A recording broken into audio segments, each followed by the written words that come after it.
Welcome to Oxford Heirlooms. This is video number 1 for project number 3 in my playlist, and the name of this project is going to be a bonnet for a little lady. Now, if you watched my videos for project 2, I made a day gown for a little lady, and I'm going to be using some of the same materials and the same colors and the same color smocking floss or embroidery floss, pardon me, because I'm not going to be smocking this bonnet. On this bonnet that I used on the day gown, so that they will go together. Now here is a sketch of the bonnet that I intend to make. Okay, it's going to have a band that starts at the bottom of the chin and goes over the top of the head to the other side of the head. And then if you recall in project number 2, I cut my Swiss insertion and I used it as a ruffle along the little cuff of the sleeves. So I'm going to do a similar treatment on the front edge of the bonnet and along the back edge of the bonnet.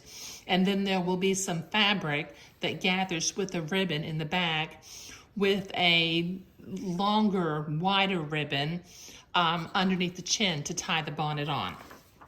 Okay, now I'm basing this bonnet on a couple of different ideas that have been in print. The first one, this little teacup bonnet was designed by Sarah Howard Stone and is in her book, French Hand Sewing for Infants. In it, it gives you the dimensions for an infant bonnet. So I'm basing my infant bonnet dimensions for the sides and the top of the bonnet on this particular pattern. But I don't want to make it a teacup, so I'm using this old-fashioned baby pattern by Jenny Baumeister. It's the Christening Bonnet collection, and I'm going to be roughly following the directions for this eyelet bonnet, so I can create the back of the bonnet. I don't have eyelet as wide as they used to make that bonnet, but I've got eyelet that are Swiss edging that I'm going to use. Okay, now I have collected some of my materials. What I did was I used my pattern guide from the teacup bonnet and I cut 2 pieces of Swiss batiste that are 12 inches long and they're 3.5 inches wide. Okay. Now for my ruffle on both sides of the teacup top and sides, I cut some of my Swiss insertion. If this was 12 inches, in order for this to be 1.5 times the length, it needed to be 18 inches long. So I have cut 2 pieces of Swiss edging that are 18 inches long. Now I'm going to take my pins out of my pattern pieces and I'm going to be doing some preliminary marks on one of the pieces of Swiss batiste, and I won't be marking the other one. If you'll notice in my illustration that I created, let me show this illustration again. I plan to do some little flowerets with lazy daisy leaves along the center of that middle band of the garment. So I need to make some marks so that I will know where to embroider my little flowerets.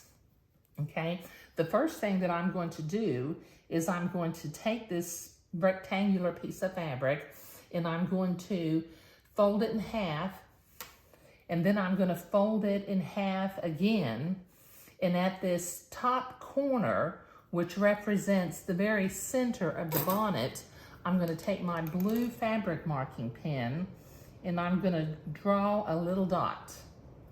So now when I open that up, I have a blue dot right in the center of the fabric. Now, what I'm planning to do is I want to do a flowerette every 2 inches for a total of 5 flowerets on the little bonnet. So I'm going to, using my ruler and my friction erasable pen, I'm going to center, well, let me tell you that. I'm going to fold the fabric in half and I'm gonna finger fold it up here at the top, and I'm going to make a little mark with my friction erasable pen. I'm gonna do the same thing down here at the bottom.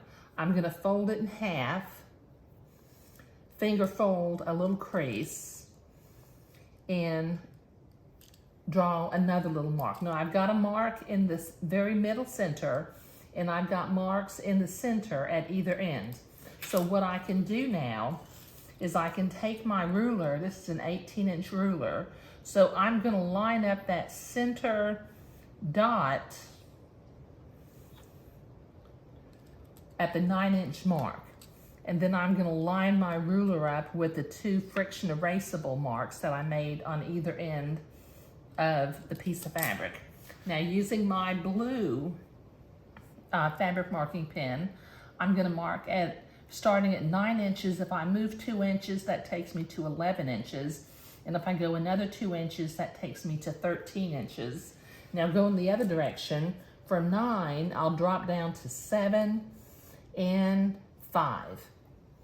Okay, so now I have 5 marks, little blue marks on the fabric, where I know to embroider my little flowerettes.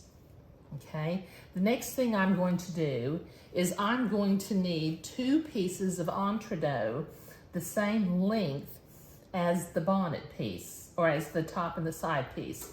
So I'm measuring the entredot next to the pattern piece, and I'm going to cut 1 piece for one side of the bonnet, where I'll use this to attach the ruffle like I did on the sleeve of the little day gown. And then I'm going to cut another piece for one will be for the front edge and one will be for the back edge. Okay, now the next thing, I'm gonna set that aside because I need to get busy embroidering flowerettes. Now on these 2 pieces of Swiss edging, if you recall, I used my ruler and I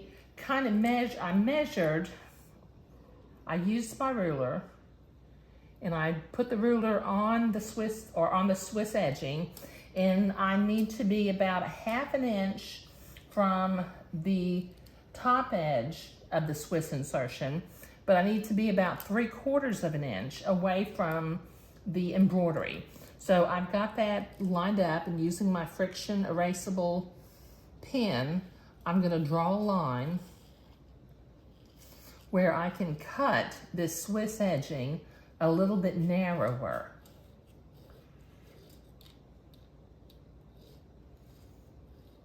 Okay, now I need to do the same thing on the other piece of Swiss edging. Just lay it out. You can measure 3/4 inch exactly if you want to, but the flowers kind of move up and down, so I tend to just kind of eyeball it, just kind of get everything lined up, and then draw a line.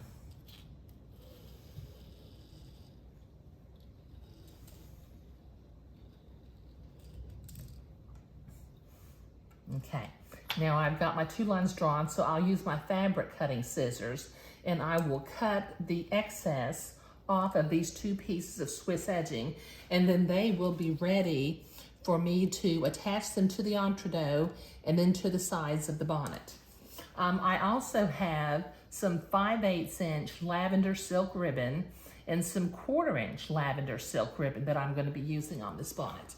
But this is video number 1 for project number 3, a bonnet for a little lady. So follow me along if you want to. You know, I will apologize that I don't always follow patterns, but I have a pretty significant creative bone in my body, and I'm often running to my own drumbeat. But follow along with me. Thank you.